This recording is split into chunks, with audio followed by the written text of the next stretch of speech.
Thank you for tuning in to Mr. Cliff's Toy Shop. On today's review, we take a look at the Hasbro Target exclusive Cobra Island G.I. Joe Classified Series Cobra Viper.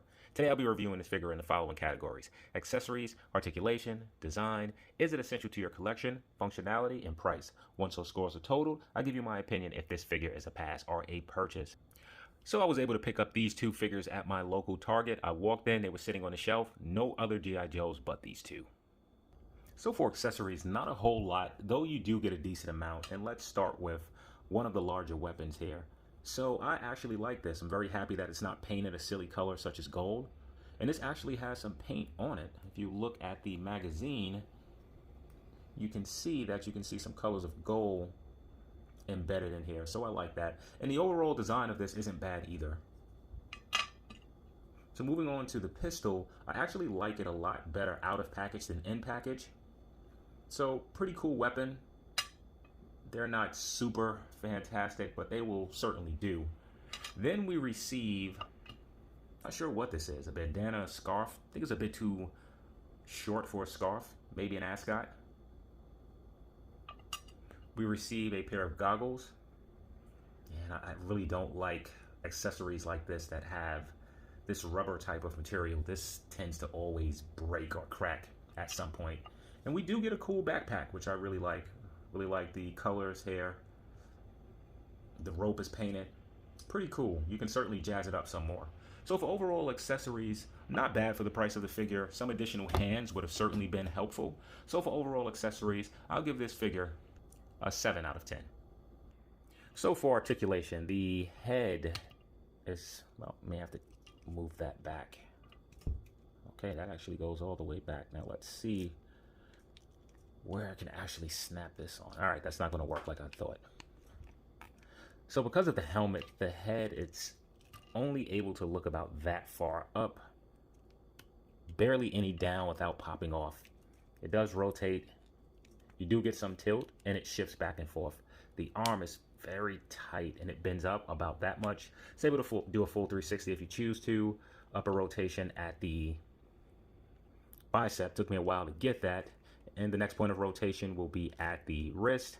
And I think they just hinge side to side. The elbow is that single? I think it's single. Feels very gummy. So the elbow bends in about that much. So now moving into the torso, I'm assuming that this is going to be restricted because of the vest. And of course it is. Pretty sure that there's some ab crunch underneath, but with this you just can barely get it to work. So he's able to move forward about that much. Backwards about that much. Does rotate at the waist. You do get some pivot and some rotation as well. The legs are able to go all the way out full 360. Able to kick pretty high forward. Backwards, rotation. Also uppercut at the thigh.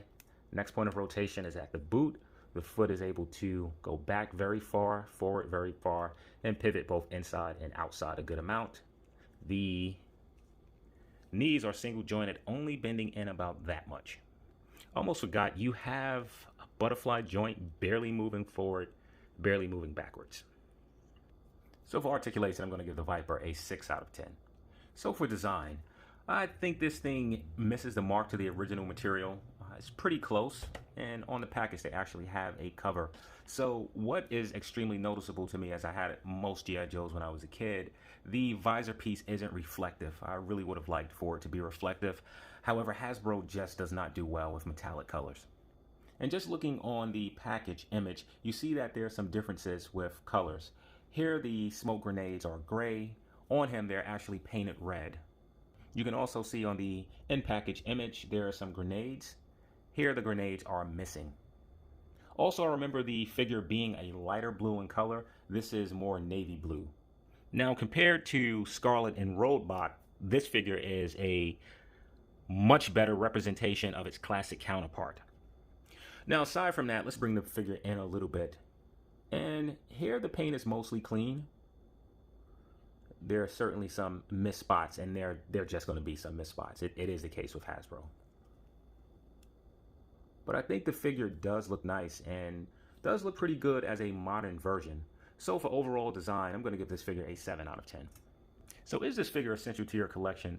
Now, G.I. Joe had so many characters, both good guys and guys on the Cobra Force.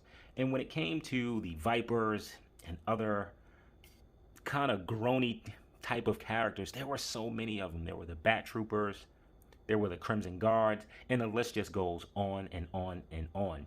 So I can tell you, being that these were more of the grunts, they're not going to score that high on the list as far as being essential.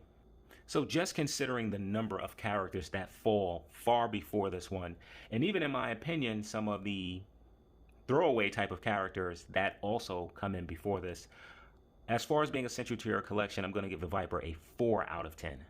So for functionality, let's just start with the head. It is very limited. The head just sits right on this vest and it's barely able to move up or down any. Now, one thing that was always weird with this particular figure is that it came with these visors that sat over that faceplate. Very weird. So, in order to put this on, and I think I'm doing it correctly because I can see where the nose part is. Okay.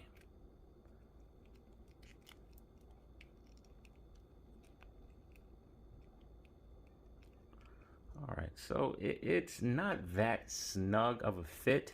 Either you're going to continue to force this down and this thing is going to break. So I'm just going to stop right around here somewhere. Plus I won't be displaying my figures with these. So not as great a fit that I wish that it would be. And if you continue to stretch this, this is going to break. I'm pretty sure there are some people that already broke theirs. Now with this, simply pry the ends apart and then just work this around the neck. And I kind of like this here. I think for one of my troopers, I will certainly leave that. Moving on next to the backpack, I also like this as well. Has a peg hole in the back. You simply tab this in. And it sits pretty sturdy. It's not going to fall off or anything. There are no slots here so that you can carry your weapons. So that part of it sucks. Now he does come with 2 weapons and also 2 trigger finger hands. So trying this weapon, he holds it particularly well. I can slip the finger in if I want to, but I'm not going to. Now the issue is that the hands only go side to side. So for a character that has a weapon, they should go up and down. So I will be deducting points for that. So just taking this off, he has a holster, which I'm happy for. And the weapon is able to be stored in the holster, which is pretty cool. Now, going on to the larger of the 2 weapons, I don't know how well he's going to hold this. I need to figure this out.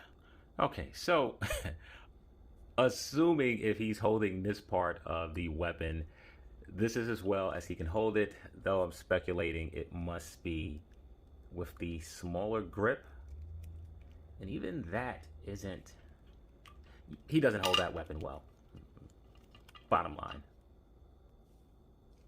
So now with the torso, as I mentioned in the articulation department, it is very restrictive, barely able to get any movement, and my legs are a bit loose. Not ridiculously loose, however, not as tight as I would want them to be.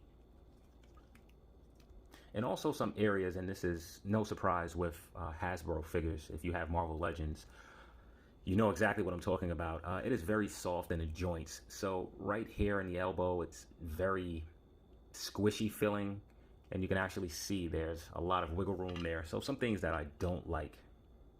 So for functionality, he has a gun that he can't hold, goggles that don't sit, a backpack which pegs on but is pretty loose. He does, however, have a handgun that he holds particularly well and that does fit in the holster well. Also, the neck piece fits well, no complications there. And I have some looseness in my joints. My legs are a bit loose, and in the arms, I don't like how they feel. Hasbro just needs to get to a point to where we're getting pinless joints. Also, as you can see, he passes the stand test even with the loose legs. So for overall functionality, I'm going to give this figure a 6 out of 10. So for pricing, these figures come in at $20 if you're able to find them at Target.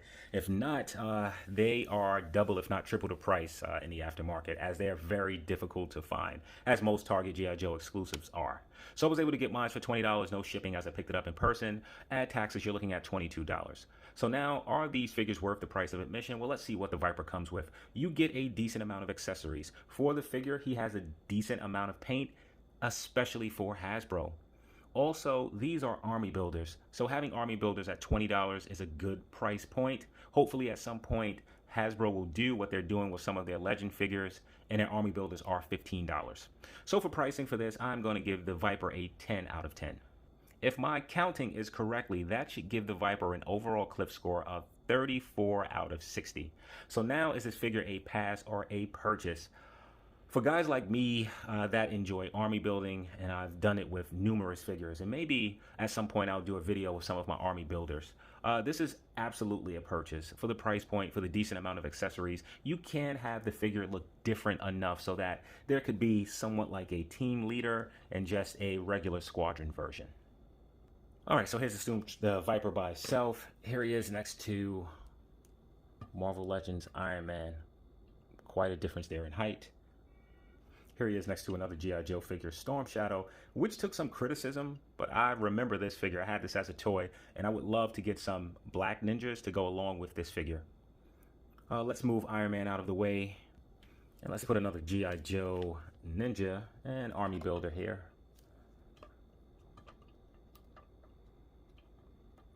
Come on, stand up, sir.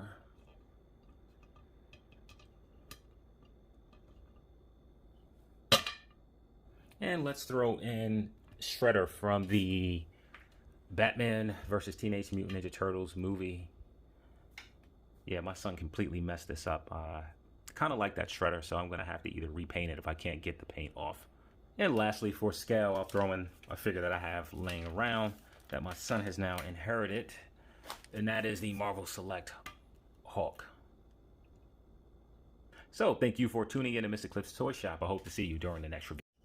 Very quickly, I needed to make an update. So the hand is actually able to hold the weapon. I did have to take the hand off in order to do so. Once you take it off, it's a pretty long peg, so it's easy enough to connect. And also, once connected, the hand does move up and down as it should with the weapon. So know that I did make some updates to functionality to reflect the change in score.